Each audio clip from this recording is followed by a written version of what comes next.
আকাশ? হ্যাঁ, আঙ্কেল তোমাদেরকে পাঠিয়েছে।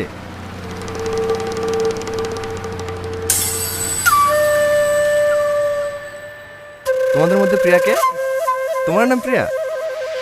না না, এই তো প্রিয়া, আপনার হবু বউ।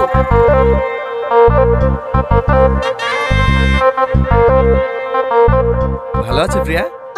হ্যাঁ হ্যাঁ, খুব ভালো আছে। সকাল থেকে শুধু আপনার নামই করছি, কখন আসবে কখন আসবে। এখন তো সামনেই দাঁড়িয়ে আছে, লজ্জা পেয়েছি কেন? কথা বল। ভালো আছেন? হ্যাঁ, ভালো আছি। তোমাকে দেখে তো চেনাই যাচ্ছে না। ছোটবেলায় কত মোটা সোটা ছিলে, খাওয়া দাওয়া করো না নাকি? আপনার জন্যই তো। আমি আবার কি করলাম? আজ 15 বছর হয়ে গেল গ্রাম ছেড়ে চলে গেছেন, একদিন ফোন করে খোঁজ নিছেন? যতই ব্যস্ত থাকেন, এখন তো মোবাইলের যুগ, এক কল ফোন তো করতে পারতেন। আসলে ফোন করে লোকে কি ভাববে না ভাববে, আর তাছাড়া প্রিয়ার নাম্বারও আমার কাছে ছিল না। আমার না হয়তো ভুল হয়েছে, প্রিয়া তো ফোন করতে পারতো। জানেনই তো, মেয়েদের বুক ফাটে তো মুখ ফোটে না। আরে ছাড় না, দুলা ভাই তো চলেই এসছে, দুদিন নিজে হাতে খাই দিবে, আবার মোটা হয়ে যাবে। এই চো চো, বাড়িতে সবাই অপেক্ষা করছে, আসেন।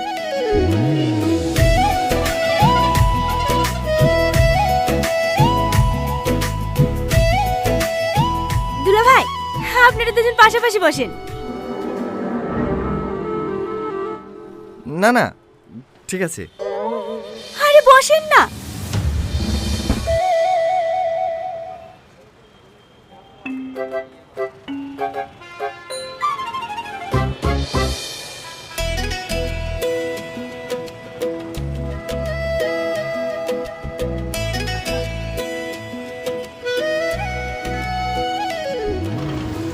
আমি যখন এই গ্রামে ছিলাম তখন তো এদিকে বাসই চলতো না। ওই সামনে আমাদের বাড়ি ছিল, এখন ওই বাড়িতে কারা থাকে জানো?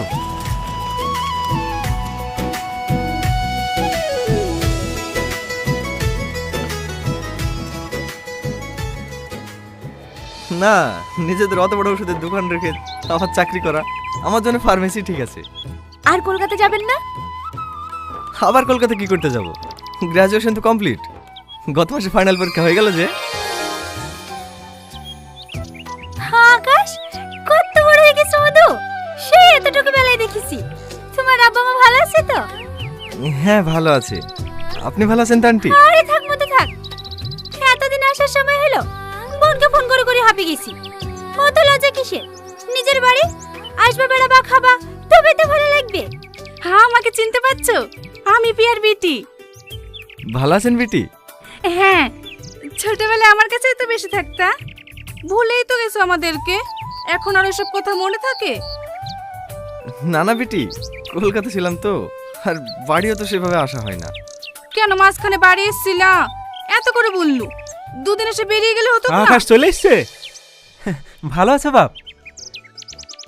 হ্যাঁ আঙ্কেল, আপনি ভালো আছেন? হ্যাঁ হ্যাঁ, একবারে সামাদের মতো দেখতে হয়েছে। মুখের কথাই কেড়ে নিলা ভাই, একেবারে ওর আব্বুর মতোই হয়েছে। আসতে কোনো অসুবিধা হয়নি তো বাপ? না আঙ্কেল। যাও বাপ যাও, ঘরে উঠে বসো। এ প্রিয়া, যা ঘরে লি যা।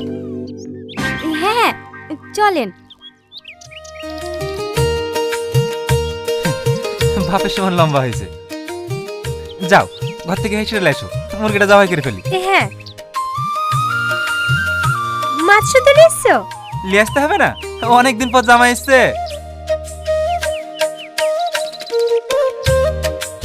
মাঠে খাবারটা পাঠিয়েছো? না, কাউকে পাইনি, খাবার রেডি আছে, তুমি মুরগিটা জবাই করতে দিয়ে আসো। আচ্ছা ঠিক আছে।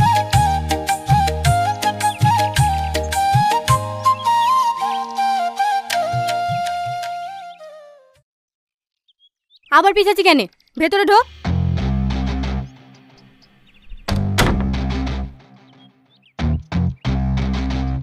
ও করলি কেন?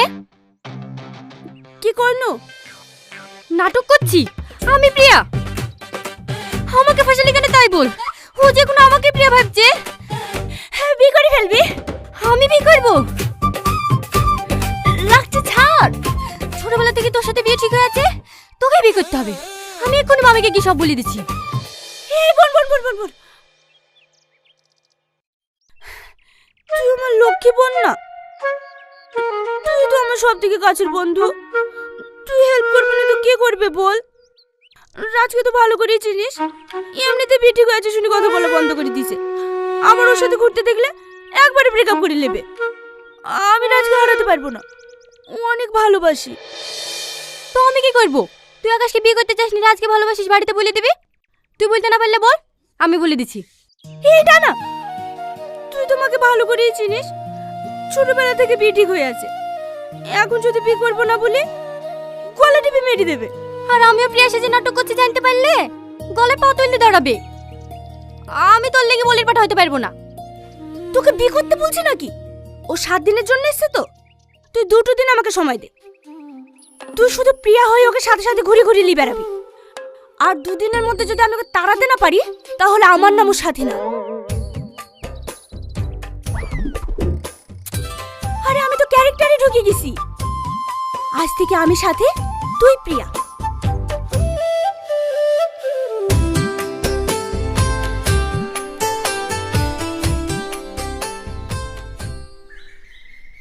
দেন বিটি।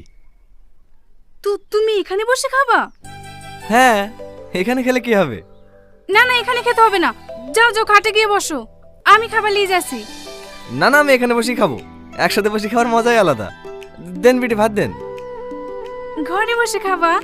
পাগল ছেলে, কার মতো সেই নিচে বসে খাওয়া। কল্লি ভাজি দেবো মধু? হ্যাঁ হ্যাঁ দেন। আমাদের ইনারা আছে, পাতেই নেবে না। কেন? তেতে খাওয়া শরীরের পক্ষে ভালো তো। ভালো তো আমাদের ভাগটা শুদ্ধ খাইলেন। প্রিয়া, আমি চা খাবো না, পেটে দাও।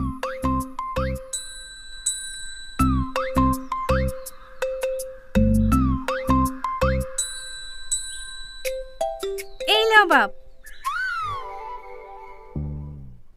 প্রিয়া, তোকে চাকা দেবো? বললো তো টাকা খাবো না, পেটে দাও।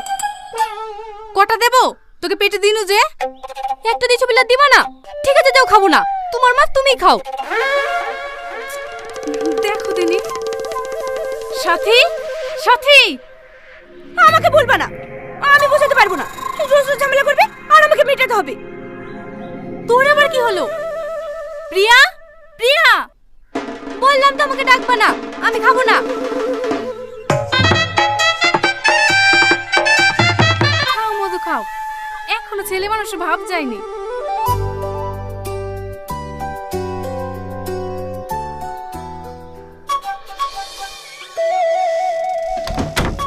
বাবা, এক্ষুনি ধরে পড়ে যেত। এইভাবে আর কতদিন চলবে বলতিনি? আর 2-1 দিন ম্যানেজ করব, সব ঠিক হয়ে যাবে। এই জানোয়ার দুটো, বাড়িতে মানুষ আছে, ওইভাবে উঠে চলে আসলি কেনে? আসবো না তো কি করব? আমাদের কি কোনো মান সম্মান নাই মা? এই এক পিস মাছের লেগে নতুন মানুষের সামনে অপমান করছো। আমি কি দেব না বলেছি? এই, তুই আমাকে মা বললি? হ্যাঁ তো কি হয়েছে? তুমি তো আমাকে ছোটবেলা থেকে মানুষ করেছো। বিটিকে মা বলা যাবে না নাকি? বিটি আর মা তো একই। না, কোনোদিন বলিসনি তো। আজ থেকে তোমাকে মা বলি ডাকবো। তোমাকে এত ভালোবাসি, তুমি অপমান করলে খারাপ লাগবে না বলো? কাঁদিসনি, তোকে তো কিছুই বলিনি। সাথীকেই তো আমি নিজের বোন ভাবি, ওকে অপমান করলে আমার খারাপ লাগবে না? আমারই ভুল হয়েছে। চ মধু খেয়ে লেগা, এর সাথে আয়। ঠিক আছে চলো, আসছি।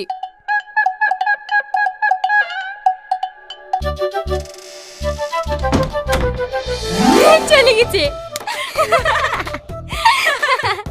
তুই পারবি ভাই, তোর যা ট্যালেন্ট, তুই ভোটে দাঁড়ালেই জিতে যাবি। চ চ, তোকেও শিখিয়ে দেবো।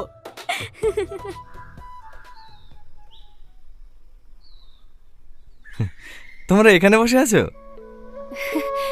বসেন দুলা ভাই।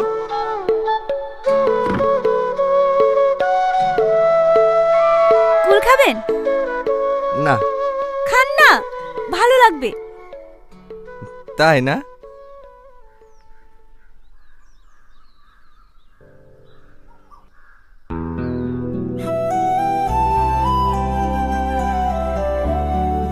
প্রিয়া, তোমার সাথে আমার একটু কথা আছে। হ্যাঁ বলেন।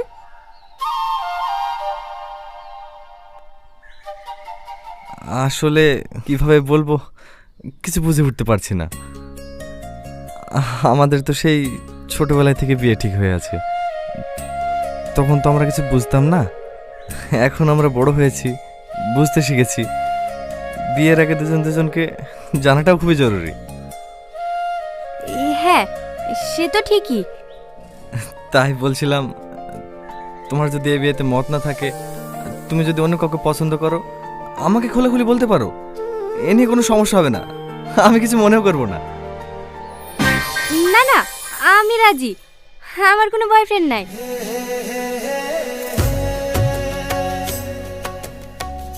আমাকে পছন্দ তোমার? হ্যাঁ, পছন্দ হবে না কেন? আপনি এত সুন্দর দেখতে।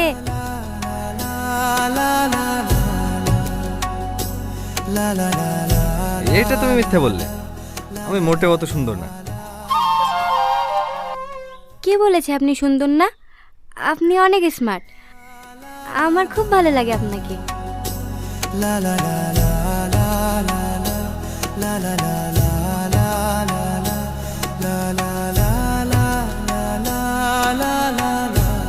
পনেরো বছরে তো তোমায় কিছু দিতে পারিনি। তোমার জন্য ছোট্ট উপহার। কই দেখি। আসছি।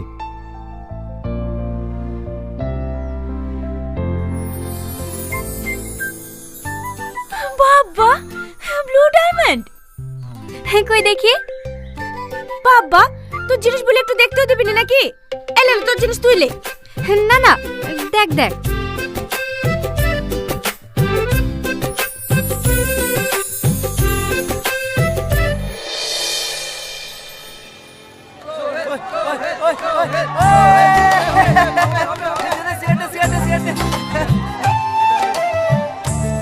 ভাই ভাই, ওই তো তোর গার্লফ্রেন্ডে হবু বর। প্রিয়া দেখতে এসেছে ওরা? হ্যাঁ, শালার বিরাট ভাব। থাম। এই শোন। আমাকে ডাকছেন? হ্যাঁ হ্যাঁ তুই শোন।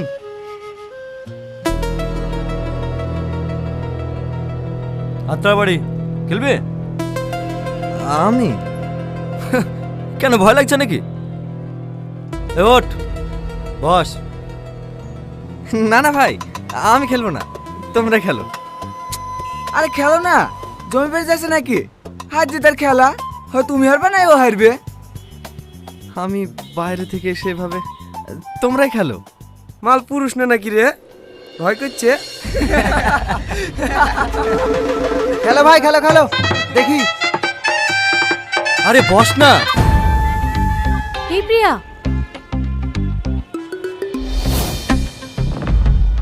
পার্বতীপুরে জামায়াতে ইসলামীর ইফতার ও দোয়া মাহফিল অনুষ্ঠিত এবং অসুস্থ রোগীদের মাঝে সহায়তা প্রদান করেছে সংগঠনটি।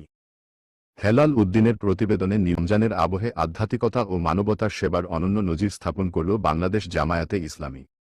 শুক্রবার 6 মার্চ বিকেলে দিনাজপুরের পার্বতীপুর উপজেলার 6 নং মোমিনপুর ইউনিয়ন শাখার 7 নং ওয়ার্ডের উদ্যোগে দোয়ানিয়া উচ্চ বিদ্যালয় মাঠে এক বিশাল ইফতার মাহফিল ও দোয়া অনুষ্ঠান সম্পন্ন হয়েছে। অনুষ্ঠানে সভাপতিত্ব করেন বাংলাদেশ জামায়াতে ইসলামী 7 নং ওয়ার্ড সভাপতি মোহাম্মদ জিয়াউর রহমান। পবিত্র কুরআন তিলাওয়াতের মাধ্যমে অনুষ্ঠানের সূচনা করেন হাফেজ মোহাম্মদ ওমর ফারুক। এরপর মহান রবের গুণগানে হামদে বাড়ি তাআলা পরিবেশন করেন মোহাম্মদ মোজাহার আলী। অনুষ্ঠানটি অত্যন্ত সাবলীলভাবে পরিচালনা করেন নান্দাইল কামিল মাদ্রাসার সহকারী অধ্যাপক মাওলানা শফিকুল ইসলাম। উক্ত মাহফিলে প্রধান অতিথি হিসেবে উপস্থিত ছিলেন বাংলাদেশ জামায়াতে ইসলামী পার্বতীপুর উপজেলা সেক্রেটারি ও উপজেলা চেয়ারম্যান পদপ্রার্থী মোহাম্মদ আবু সায়েম শাহ।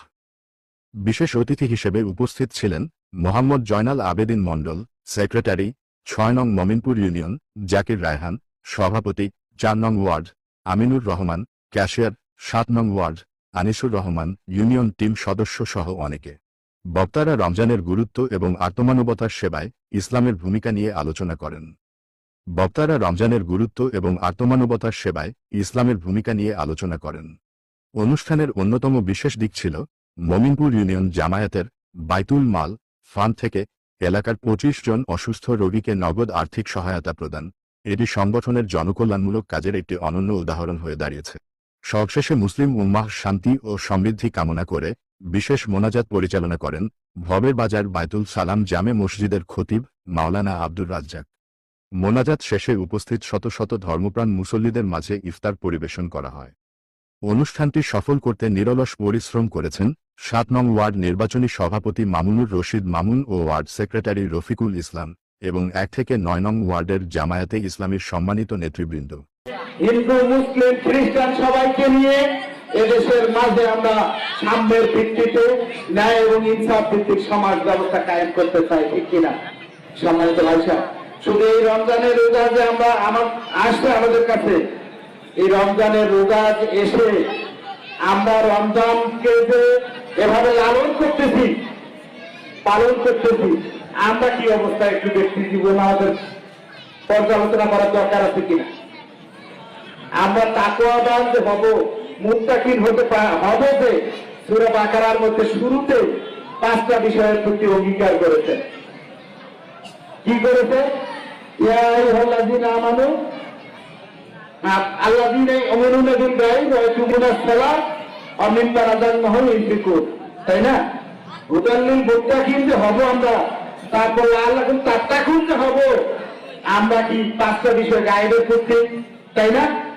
তারপর কি আমি যে রিজিক দিয়েছি তা থেকে আজকে ইসলামী আন্দোলন, ইসলামী সংগঠন করলে কি হয়? আজকে আমাদের সংগঠনের ভাইয়েরা আপনাদের অর্জিত সম্পদ তারা সূরা বাকারা কি বলছে? অমিম্মা রাযাকনাহুম ইউনফিকুন, আমি যে রিজিক দিয়েছি তা থেকে কি করব? ব্যয় করব, খরচ করব সব কাজে। ব্যয়ের যে খাতগুলো কোরআনে যে ব্যবহার বলেছে, আমাদের সংগঠনের ভাইয়েরা সেভাবে সংগঠন পরিচালনার মাধ্যমে তারা সাংগঠনিক কাজে সমাজ পরামর্শ দিয়েছে। আবার আপনাদের এই যে অর্জিত অর্থ উদ্বৃত্ত হওয়ার পরেও আপনাদের এই এলাকার গরিব দুঃখী শিক্ষার্থী অমুসলিমদেরকেও দেওয়া জায়েজ আছে, তাদেরকে দিয়ে আমরা নজির স্থাপন করতেছি এই ওয়ার্ডের। তাহলে আজকে আসেন, বাংলাদেশ জামাতে ইসলামী যে বলেছিল আপনাদের কাছে এজেন্ডা নিয়ে এসেছিল, গত 12 ফেব্রুয়ারি যে নির্বাচন হলো, এই নির্বাচনের মধ্যে গায়েবী ভাবে আমরা যে ঘরে গিয়ে সিল মেরেছিলাম, সেটা কি একটা অন্ধকার ঘর না? সেখানে কেউ কি দেখেছিল? কেউ দেখছে? কেউ দেখে না। কে দেখেছে? আল্লাহ। আমরা যারা আল্লাহকে বিশ্বাস স্থাপন করে, আল্লাহকে হাজির নাজির রেখে যারা আমরা ন্যায় এবং ইনসাফ প্রতিষ্ঠা করার জন্য সিল মেরেছি, তারা আমরা ঠিকই করেছি। আমরা কি পরাজিত হয়েছি? আমরা বিজয়ী হয়েছি। যদিও তারা সূক্ষ্ম কারচুপির মাধ্যমে আমাদেরকে পরাজিত করেছে, কিন্তু আমরা হারি নাই, হেরেছি। সম্মানিত ভাইসা, তাই আসুন, এ দেশে অনেক আন্দোলন হয়েছে, অনেক সংগ্রাম হয়েছে, অনেক শাসন দেখেছি, শোষণ দেখেছি, কিন্তু বাংলাদেশ জামাতে ইসলামী কোনোবার ক্ষমতায়ও যায়নি, কোনোবার প্রধান বিরোধী দলও হয়নি, হয়েছে। এবারে তারা সূক্ষ্ম কারচুপির মাধ্যমেও আমরা প্রধান বিরোধী দলে গিয়েছি। আমরা সংসদকে প্রাণবন্ত করতে চাই, আমরা সংসদকে সহযোগিতা করতে চাই।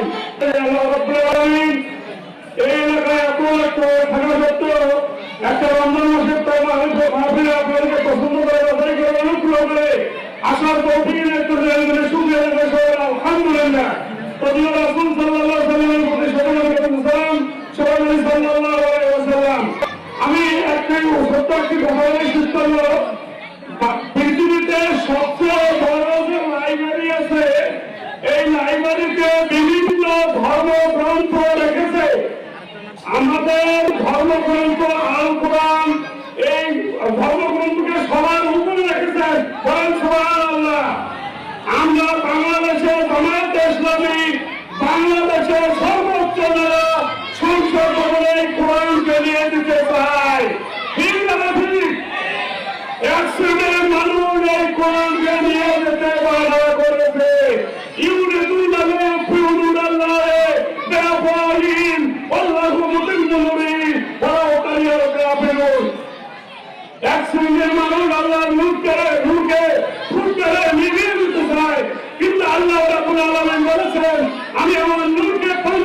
করে ছাড়বো। আসুন বাংলাদেশ জামায়াত ইসলামীর সাথে ঐক্যবদ্ধ হয়ে